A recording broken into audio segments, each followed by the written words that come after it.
Добар ден, почитувани, ова е магазинот за родителство 0+ месеци на телевизија Телма. Се почесто среќаваме немојкни родители за кои се чини дека го загубиле компасот во воспитувањето на сопствените деца. Тие не може да изгледат на крај со своето дете, бидејќи во одреден момент ги понела идејата дека улогата на родителот е да му угодува на детето и да го заштитува од сите непријатности во животот. Сметаат дека на таков начин детето го прават среќно и дека е исполниле својата родителска задача. Но дали вистината е поинаква? Кои се опасностите од така нареченото хеликоптер родителство, односно презаштитувањето?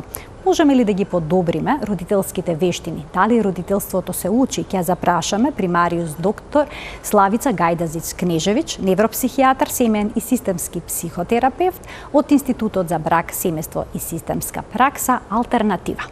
По блокот реклами се гледаме во студиото.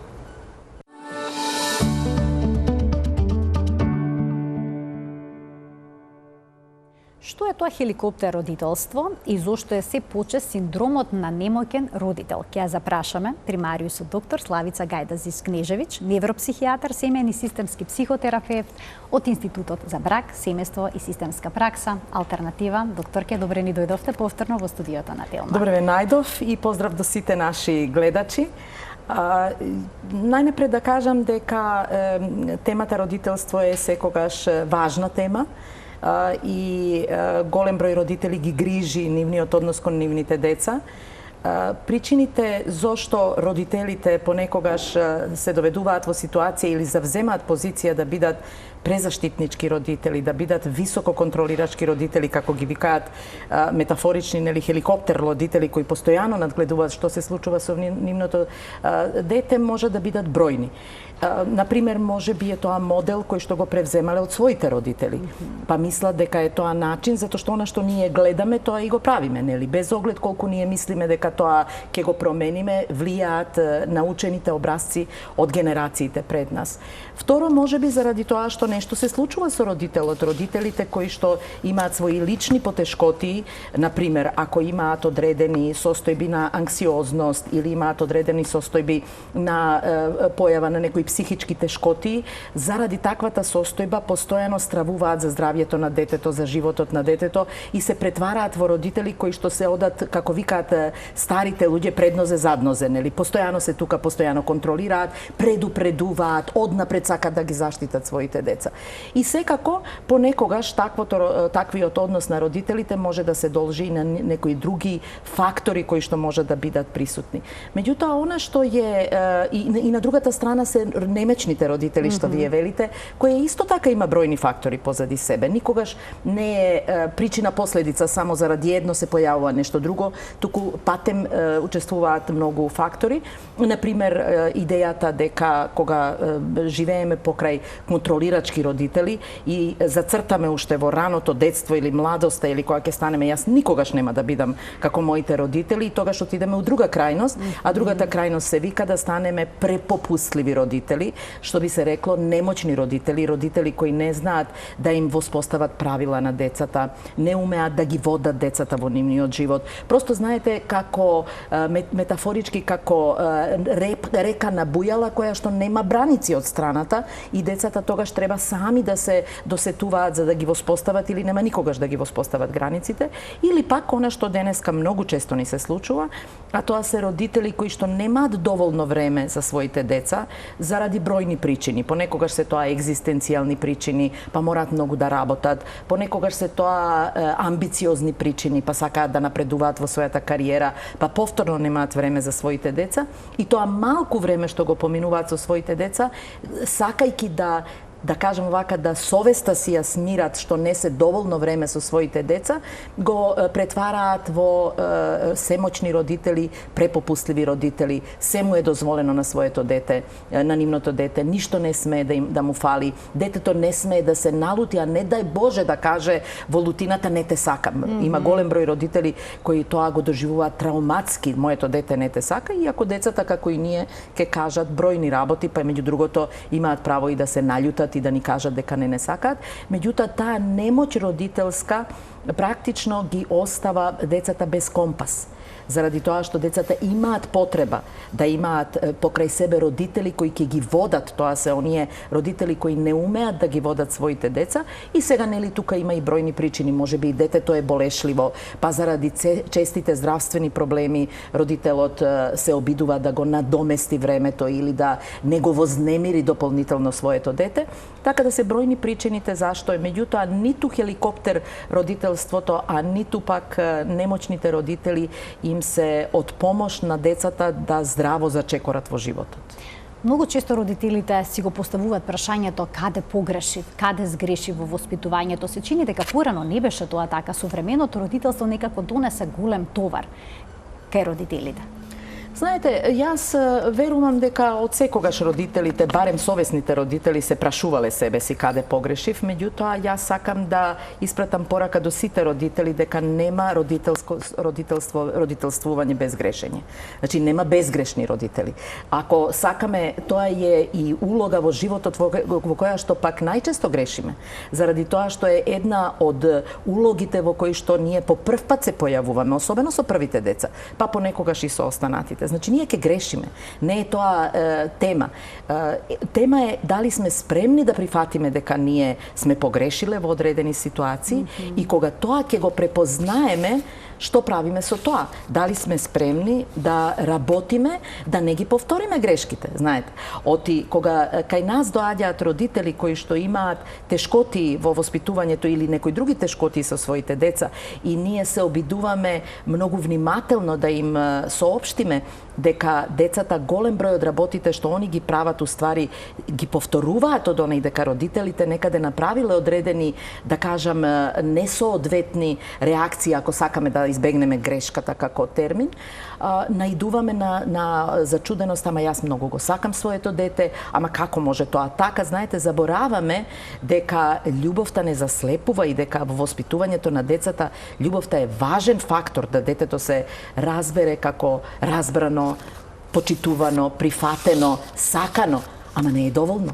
Не е доволно, така да ние, што рече една многу возрасна жена, повозрасна од мене, јас сум меѓу возрастните, ама она и повозрасна, мораме да стегнеме срце понекогаш, знаете, мораме да знаеме дека одредени работи ќе ги направиме, иако после тоа може да следи и љутина на нашето дете, и разочараност кај нашето дете, оти тоа е начин како се учат работите во животот. Така, споменавте, љубовта е темел во односот помеѓу детето и родителите, но дали е наивно на крајот на кришата да се верува дека тој однос постојано ќе биде хармоничен, идиличен, дека постојано ќе има разговори, игри? Јас не верувам во тоа и не велам дека не постои, ото сум од оние луѓе кои што сакам да оставам простор да ме изненадат и некои работи во кои не сум верувала, меѓутоа искуството и животно и професионално ме научи да повеќе верувам во тоа дека ќе има ситуации во кои што ќе погрешиме како родители и потоа ќе работиме на тоа да не ги повториме грешките. За мене, кога човек прв пат ќе погреши, можеме да најдеме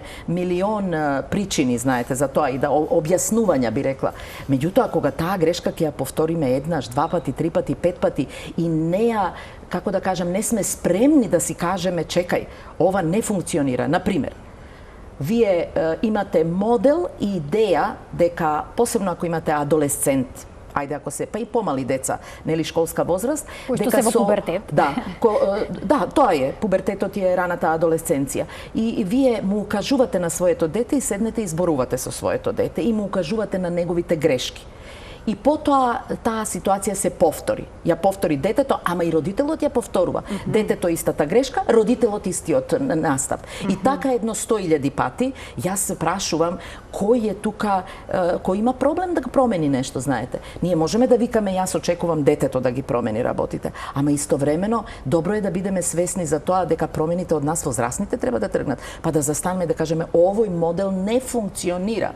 Значи јас морам да најдам нов модел. Со други зборови, креативноста на родителите во решавањето на тешкотиите со своите деца е еден од главните и ми се чини клучните моменти во подобрување на родителските вештини. Да не ги повторуваме истите работи, знаете, да наоѓаме други, да се охрабруваме, да наоѓаме други пристапи. И враќајќи се на вашето прашање зошто денес, а не пред повеќе години, јас мислам дека ние живееме во едно многу, како би рекла, složeno opštestvo денеска, за разлика од порано. Општество во кое што ја имаме тензијата на сите страни, незадоволството, имаме ситуациите на агресија, на терор кој што се случува, знаете. И тоа не само ова што ни се случува со убиства, туку секојдневно имате некакви ситуации што порано веројатно не било толку, барем јас не се сеќавам во моето детство, а веројатно и пред тоа. Децата биле послободни, родителите, мојата мајка, например, и веројатно нејзината мајка, не била хеликоптер родител и она не се, ниту имала време, ниту се бавела, не оставале послободно да се развиваме, ни давале, знаете, она како се движите, како мало дете кога продува, па само малку ќе ве подзадржат од лево и десно да ве упатат, меѓутоа нема цело време да бидат присатни и да ве онеспособуваат во вашето созревање. Така да мислам дека голем број фактори не се исти како порано. Знаете, тоа е... Да, тоа сакав и да ве прашам и каква е улогата на средината на општеството во процесот на воспитувањето, бидејќи постоеше една изрека на времето дека село е потребно за да се израсне едно дете. А денеска не ги познаваме соседите во зградата во која што живееме. Знаете, тоа има свој удел во целава оваа приказна и секако и средината има, меѓутоа не може да ја има она и средината кога мислам на градинката исто така, мислам на училиштето исто така. Оти вие ако погледнете, ќе видите дека во сите тие системи состојбите се значително променети.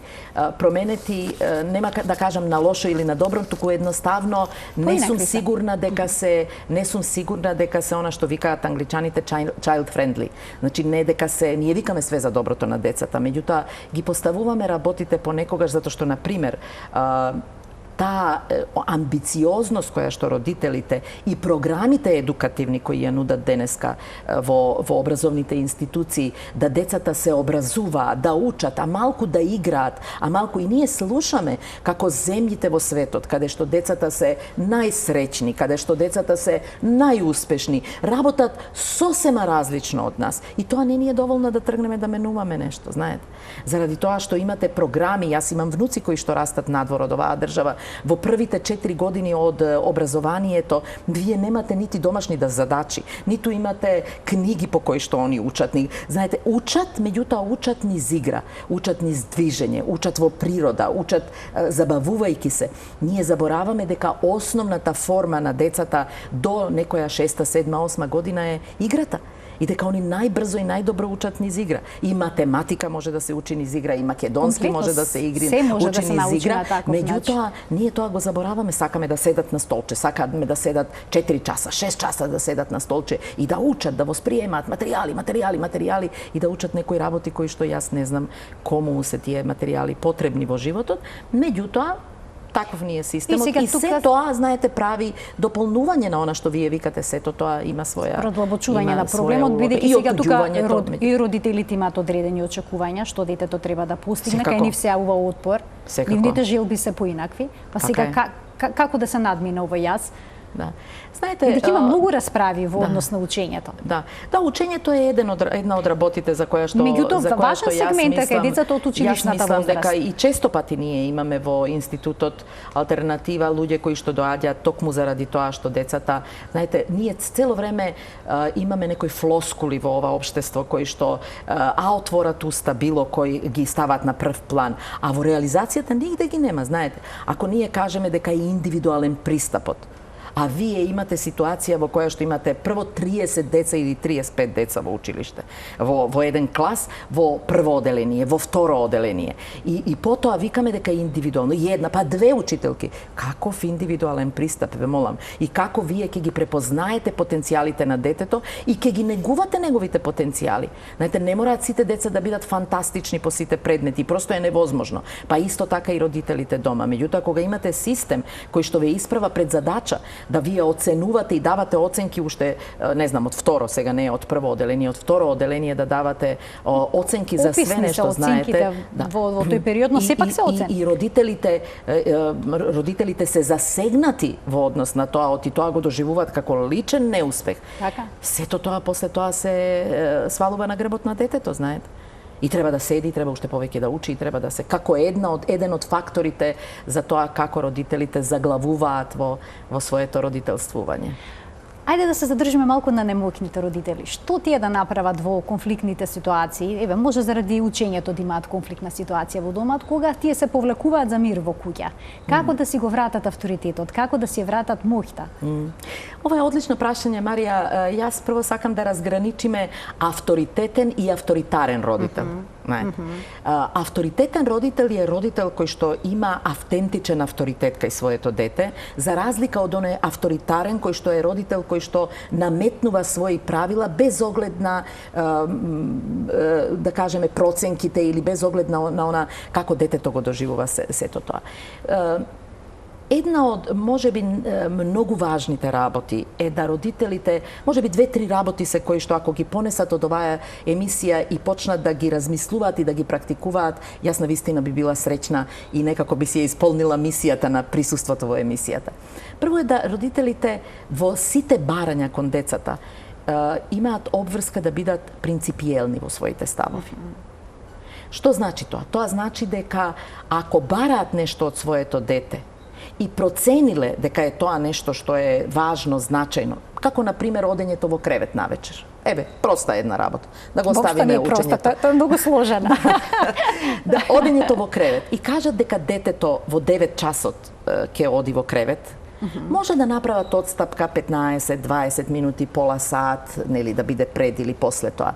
Меѓутоа, тука некаде околу 9 сат детето треба да биде во кревет. И тоа е прво правило, затоа што ако вие денеска, затоа што така, имате желба да останете подолго, ве немало цел ден дома и сакате повеќе време да поминете се и го оставите до 12 сат, па поминат 2-3 дена, па не знам, треба да излезете, па треба сега у 8 сат да легне, не, у 9 сат, затоа што вас ми тоа, ако почнете да важните правила на кои што како ритам сакате да му ги создадете на вашето дете, да ги водите од личните своји потреби, а не од потребите на детето, вие почнувате да губите од својот авторитет. Тогаш детето полесно ќе ве, како викаме, манипулира, односно децата не манипулираат. Тоа е исто така многу интересно. Децата тестираат колку сме ние сериозни во нашите правила. Знаете, во границите правила. Или кажете, нема јадење по пладне чоколадо. Од сабајле ќе се јаде само чоколадо. И сега заради иксилон вас ви се пријало чоколадце и пошто вас ви се пријало, детето гледа и сега не може да му кажете на детето не можеш, знаеш ова, па ајде сега и детето. Сакам да кажем дека родителите кога се обидуваат да воспостават правила со кои себе си го леснуваат животот и децата фантастично брзо учат, Марија. Они се неверојатно се лојални кон родителите. Они го прават точно тоа за да имаат потреба да бидат сакани, имаат потреба да бидат наградени. Тоа е едната работа, значи принципиелноста во креирањето на правилата. Второ е како родителите, ако имаме двајца родители, имаме семејства каде што имаме еден, а бога ми имаме и кај што имаме 5-6 родитела, баби, дедовци, нели, кога сите ќе се вклучат. Ако они имат различни ставови, често се неусогласени во ставовите. И тие ставови детето да легне во 9, другиот ќе рече па нека остане подоцна. Знаете, јас тоа фигуративно го доживувам, децата се биолошки пола мама, пола тато. Биолошки тоа е така, нели? Почнувајќи од оваријалната клетка и сперматозоидот. Пола мама, пола тато. И како растат, они се пола мама и пола тато. И сега кога левата половина вика немој да ја слушаш десната половина, или десната половина вика не е точно она што го вика левата половина, ствараме конфузија во главата на детето. Родителите имаат право да имаат различни ставови. Имаат обврска да ги усогласат ставовите. И тоа можат на различен начин да го направат. Не мораат секогаш да се сретнат на пола пат, па пола јас, пола ти. Може да се договорат, да одредени правила ги поставува едниот родител, другиот само ќе следи, други правила ќе поставува оној, да кажеме, таткото, мајка само ќе следи. Или ќе се договорат. Овие 3 дена, понеделник, среда и петок, според тоа како мама вика, вторник, четврток како тато вика, при тоа водејќи сметка да не бидат повторно многу различни во своите ставови. И ова го потенцирам заради тоа што кога родителите ќе видат дете кое што е непослушно, дете кое што не ги следи нивните правила, добро е да се сетат колку тие двајца родители успеале да ги приближат или да му помогнат на своето дете да оно слушне, да нема она како раштиман оркестар да ги слуша работите, туку да ги слуша, треба да биде лојално. Оти знаете ризикот е, ако го послушам тато, мама ќе ми се наљути, ако ја послушам мама, тато ќе ми се наљути. Така да во немоќта на родителите се вткаени и одредени работи. Знаете, кога вие ќе видите дека не врват и онда кажете, кренете она и кажете нека прави што сака и не можам јас тоа да го издржам. И секако постојат вештини како да се ние справиме оти децата, пак да кажем, децата не затоа што не мразат, не заради тоа што, да кажам, не сакаат или не сакаат да не почитуваат, затоа што играат. Знаете, они сакаат да видат колку сме ние родителите сериозни во тоа што го кажуваме, колку сме принципиелни во тоа што го кажуваме. И не тестираат. Тоа е задачата на децата, да тестираат. И сега кога оно ќе не тестира еднаш, па не види дека не му успева, ќе ја подигне рампата, нели, ќе го зголеми диапазонот на реакции ако ние нешто не му дозволуваме и се чека да видиме на која ќе биде точката на топење на родителот. Дали родителот? Прашање е како да се справиме со таквите ситуации. Например, кај малите деца, една од успешните техники е игнорирање и пренасочување. Оти ако вие му придадете значај на она што детето во моментот го прави, па и тантрум да е. Тоа често знаат да се фрлат на земја, да па и врескаат. тантрум да е, детето е завршило својата задача. Оти оно успело да го привлече вашето внимание. Дури во јавност доколку се случи тоа, доктор. Апсолутно. Затоа што се случува секаде, во продавници, во трговски центри, на улица. Апсолутно. Знаете, околината го осудува родителот. Да. Или видите што се случува, нема контрола врз сопственото дете. Така е. И ние родителите, знаете, точно е, тоа ќе се случи. Ама ако ние им помогнеме на околината. Јас морам да кажам дека јас имам лично искуство со едно од моите деца кое што немаше класичен тантрум, меѓутоа имаше нешто што е слично. И точно тоа ми се случи во самопослуга, да почнат да ми етикетираат мајка, луда мајка, ваква мајка, таква мајка. Јас останав на својот став затоа што сакаше да купи нешто што не бевме договорени и само се свртев и им реков ќе ве замолам одалечете се. Ќе ве замолам, не ве повикав овдека, ќе ве замолам одалечете се. И кога јас тргнав да се движам кон излезот, он потрча по мене, знаете. Стана и потрча по мене, знаете, и остави, плачеше уште некое време, меѓутоа, знаете, така да понекогаш јас се согласувам, тоа нема да ви се случи во некоја западна земја, знаете. Оти кога ќе видат они, посебно ако се автохтони од земјата, луѓето помалку или повеќе веќе знаат дека тоа не врви, знаете, дека не треба да се мешаат во она што родителите, освен ако не сте насилни па почнете, нели, да го тепате детето или нешто, фала Богу дека они ќе реагираат. Меѓутоа зборуваме за игнорирањето. Игнорирањето, оти со игнорирањето вие ставате до знаење на детето, тоа што ти го правиш за мене не е значајно, и пренасочување. Ајде, знаете, кога е помало она, ајде да видиме ова, ајде да направиме ова. А што е кај поголемите? Знаете, кај поголемите е јасни правила кои што ќе значат. Прво, поголемо дете нема да ви влезе во тантрума, кој е оно 10 годишно, нема да се фрли и да вришти и да плаче, меѓутоа ќе протестира на друг начин. Се креираат јасни правила, знаете. И се каже, ова е задача која што треба да се, или ова е она што се договоривме, ајде да видиме што ќе биде ако тоа не се заврши и тогаш направиме правила заеднички на кој начин ќе се излезе од таа ситуација. Меѓутоа, она што е исто така многу важно, Марија, а што нас ние сериозен национален проблем, би рекла, културолошки проблем. А тоа е, учиме да не пофалуваме, а да критикуваме. Тоа е едно исто така од тешкотите со кои што родителите се сретнуваат.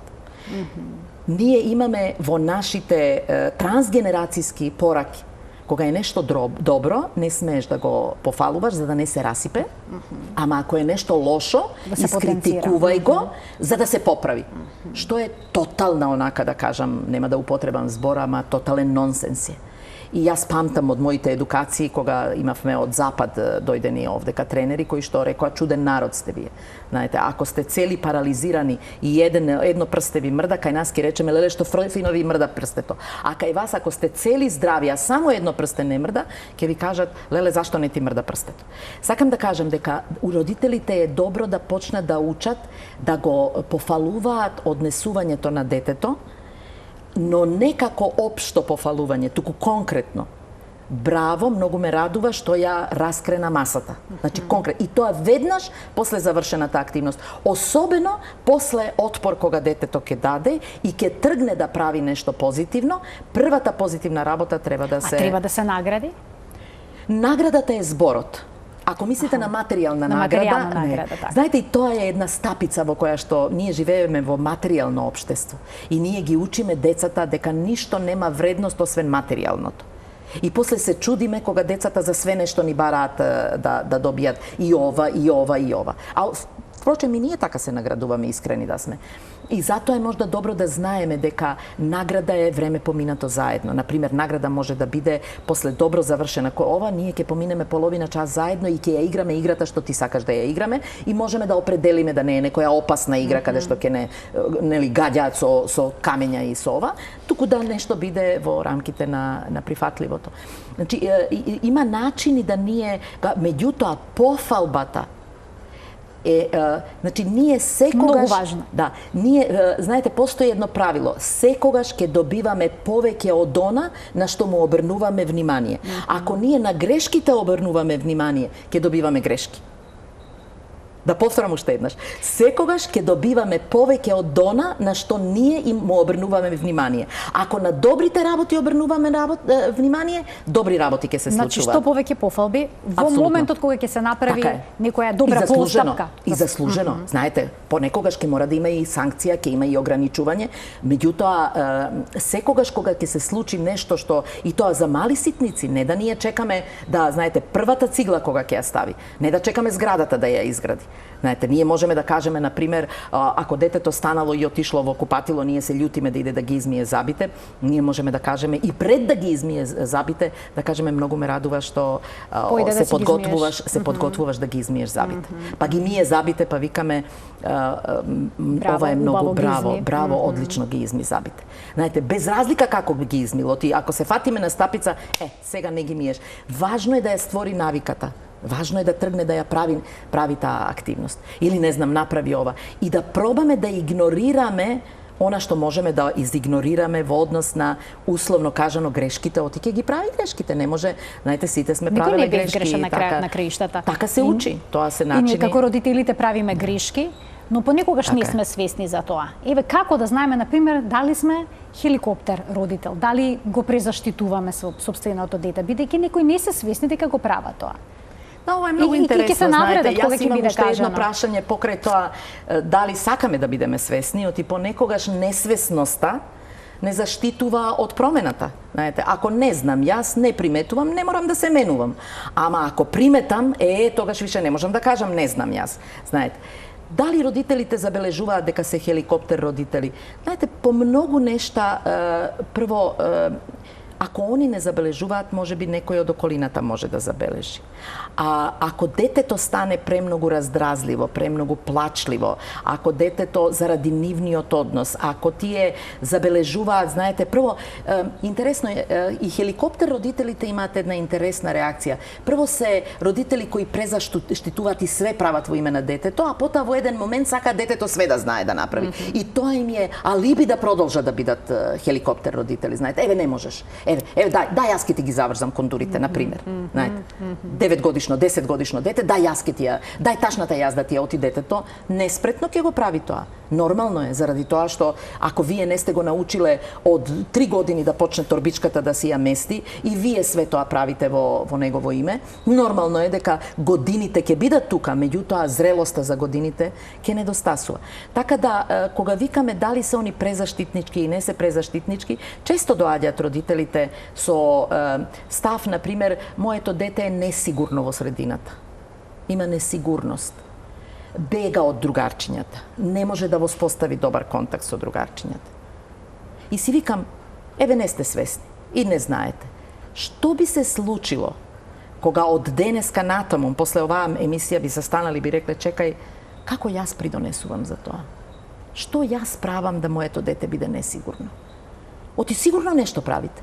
Може би не можеме, не е за да ја повлечете вината, или, како ние викаме, одговорноста, туку да знаете дека и вие во тоа учествувате и дека ако вие нешто промените, може би ќе се промена. Може би родителот е несигурен и детето само го гледа тоа и децата што и да им кажувате. Они учат од однесувањето на родителите. Знаете, постои една реченица која што вика monkey see, monkey do. Мајмунчето гледа и прави и децата гледаат и прават. 10 до 20% восприемаат откажаното. 80% од она што родителот го прави. Со други зборови, ако родителот вика, па треба да се дружиш ти со твоите другарчиња. Па немој да ми плачеш стално. А детето живее со тој родител кој што стално се преиспитува и нема своји другарки и ја гледа, можда не може да ја дефинира како несигурност, ама тоа ќе го восприеми тоа однесување, затоа што е лојално, затоа што му верува на родителот, затоа што верува дека тоа што прави родителот е најважната работа на светот. А што е со оние родители кои што влијат врз изборите на своите деца?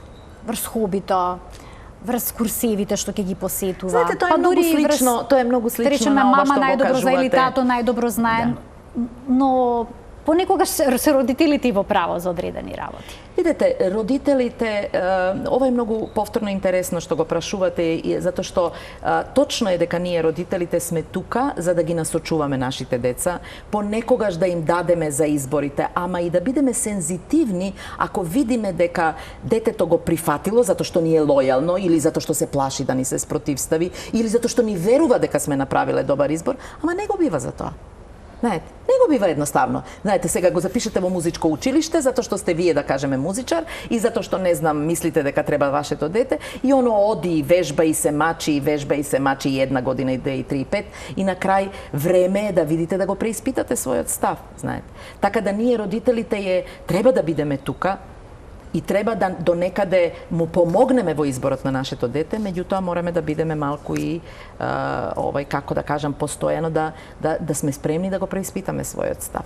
Знаете, тоа се све прашања. Јас, Марија, ако ми дозволите малку да кажам за нешто што можеби ќе биде значајно за гледачите, а тоа е дека во институтот ние веќе по втори 4 години, после првите 4 години, кога работевме на подобрување на родителски вештини на родители на деца од 2 до 9 години, сега сме во фаза на нов проект кој што почнува од септември месец, почнате веќе, и стануваме практично регионален центар за родителски вештини, за регионален референтен центар, експертски центар за родителски вештини, што кажува дека ние ќе работиме со родителите, од и родителството се учи. Вие денеска ја почнавте емисијата со таа, нели, и навистина родителството се учи и родителите, барем оние 850-900 родитела кои поминаа низ нашите програми изминатите 4 години, фидбекот кој што го добивме покажа дека и подобрувањето, пазите, ние работевме со родители чии што деца имаа потешкотини бихевиорални и емоционални, децата воопшто не ги имавме во фокус, само родителите, а подобрувањето беше кај деца. Значи секогаш треба со родителот да се работи кога станува збор за деца. Апсолутно, апсолутно. Сега со оглед дека овој вториот проект е проект во кој што ќе работиме со млади адолесценти од 10 до 14 години, сега ќе работиме паралелно и со адолесцентите и со родителите. Значи ќе се разговара и со детето, ќе се работи кај со неговото однесување, така? Така е. Со тешкотиите, но и со родителите. Заеднички седат или не? Заедно со родителите? Ова е интересно, ќе имаме... Не секогаш децата се спремни да седнат заедно со родителите да разговараат. Ќе направиме, прво мислиме, не само ние, туку експертите на светско ниво, чии што сме ние ученици и од каде што ја превземаме и лиценцата да бидеме регионален центар, знаат дека покрај нас и нашите знаења и вештини, родителите треба исто така да учат кога ние работиме со младите, знаете. Не е целта да ние воспоставиме добар контакт со децата, туку да и родителите преку нас и со нас може тоа да го направат. И токму затоа групите кои што ќе се формираат, ќе бидат групи во кои што ќе бидат парови родител-дете, и ќе имаме во тие 2 часа еден дел во кој што ќе се работи заедно, па ќе се работи одвоено, па после тоа повторно заедно. И тоа нели, очекувано е да имаме понатамошни... Кога ќе започне сето тоа? Тоа почнува во октомври месец, веќе се подготовките ги правиме, од 1 јануари почна проектот, а сега од 1 јули започнува нашиот регионален центар за експертски центар, со идеја да тоа го прошириме и национално и регионално, односно да работиме на обуки на тимови, кои што потоа ќе работат со родителите во државите околу нас, затоа што еве она што можда јавноста не го знае, а јас би била нели среќна да го знае, ние сме во регионот први кои што оваквите ги работиме. Црна Гора исто така работи еден дел од програмот, но ние продолжуваме и еве ќе станеме регионален центар за цела јужна Global South, како што го викаат, глобален југ, а тоа значи 2 центра сме, Оксфорд и ние, така да. Честитки, ќе следиме вашата работа, секако ќе... Јас се надевам и ќе ми биде драго да ве информираме за настаните и ќе ми биде драго да гледачите бидат и информирани и да ни се обратат, затоа што од септември ќе почне регрутирањето, како ние го викаме, на родителите, за да се формираат групите. Да ги поканиме гледачите да се вклучат во денешната емисија во магазинот за родителство 0+ месеци со прашања кои што се поврзани со родителството, со воспитувањето, со сето она што ги мачи сите оние кои што имаат деца и кои што се чувствуваат немоќни во одреден период од животот, па како сето тоа би можело да се реши. Докторке, доколку се препознаеме дека припаѓаме во одредена категорија на родители, што да направиме? Дали треба веднаш да се побара стручна помош, да седнеме да читаме на интернет? Да, една од тешкотите, она преска, јас еве да дополнам преска кога рековте зошто сега не порано. Знаете, сега сме преплавени со некакви насоки како треба да бидеме бољи родители и што треба да направиме. Но и очекувањата се огромни од родителите. Така е. И тоа исто така понекогаш им ствара конфузија на родителите. Постојат различни начини. Значи природно е да прво побараат совет од своите природни системи и ресурси. А тоа се проширените семејства, пријателите, колегите на работа и да малку продискутираат на таа тема. Меѓутоа, ако тоа не донесе да седнат со другиот родител да поразговараат и можеби да поразговараат и со своите родители кои што се извор на мудроста, нели? Ако тоа не успее, тогаш да не контактираат и да видиме, затоа што ние имаме и наши тимови, меѓутоа имаме и невладина организација, може да се организираат и одредени, да кажеме, одреден број сесии бесплатни, така да ние работиме и комерцијално, меѓутоа работиме и преку невладината организација. Имаме гледач, веднаш ќе го вклучиме. Добар ден. Добар ден. Повелете. Јас би сакала само да ве поздравам и навистина беше уживање да се слуша докторката, психијатарот. Сите ние родители помалку пронајдовме дел од нас. Так. Со тоа што ќе се трудиме да бидиме подобри родители. И јас сакам да ве поздравам и да ви кажам, навистина уживав во вашиот разговор и многу научивме. Така, ви благодарам многу за вклучувањето. Имаме уште еден гледач. Докторке, ќе го вклучиме. Добар ден. Добар ден за следниот гледач. Добар ден. Повелете во програма сте. Докторката. Многу покасно се вклучи во емисијата. Сакам да уште еднаш да повтори каде тоа треба да се обратиме. Слушнав дека нешто има од септември некое регрутирање. И имам дете што е 14 години и би сакала да научам нешто повеќе како да се однесувам со дете во пубертет.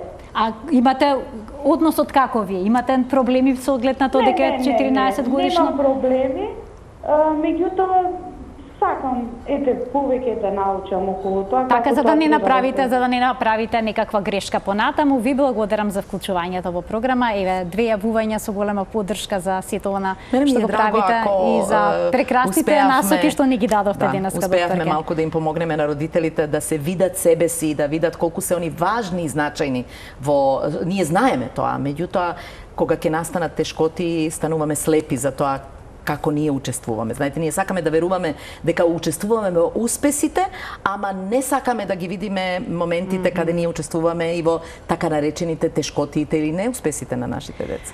Доктор, ќе проговориме уште на крај за родендените. Не, имаме гледач, па потоа се надам дека ќе имам време да се вклучиме, да го поставим моето прашање, но ќе го вклучиме претходно гледачот, ќе му дадеме предност. Добар ден за него.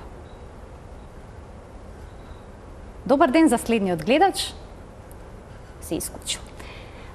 Нека се јави повторно доколку има време. Ќе се задржам малку на родендените кои што ги прават за своите деца. Тие се спектакуларни. Можеме да видиме на Инстаграм балони, торти, родителите се облечени исто како и децата.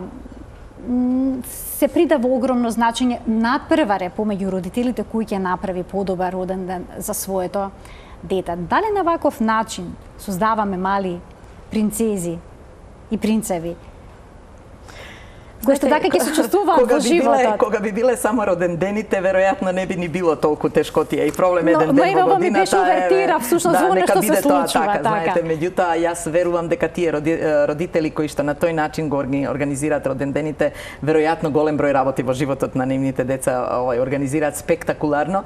И окей, знаете, затоа што јас многу пати се прашувам на кого му е тоа потребно. Дали му е тоа на децата им е или на родителите, веројатно и на едните и на другите.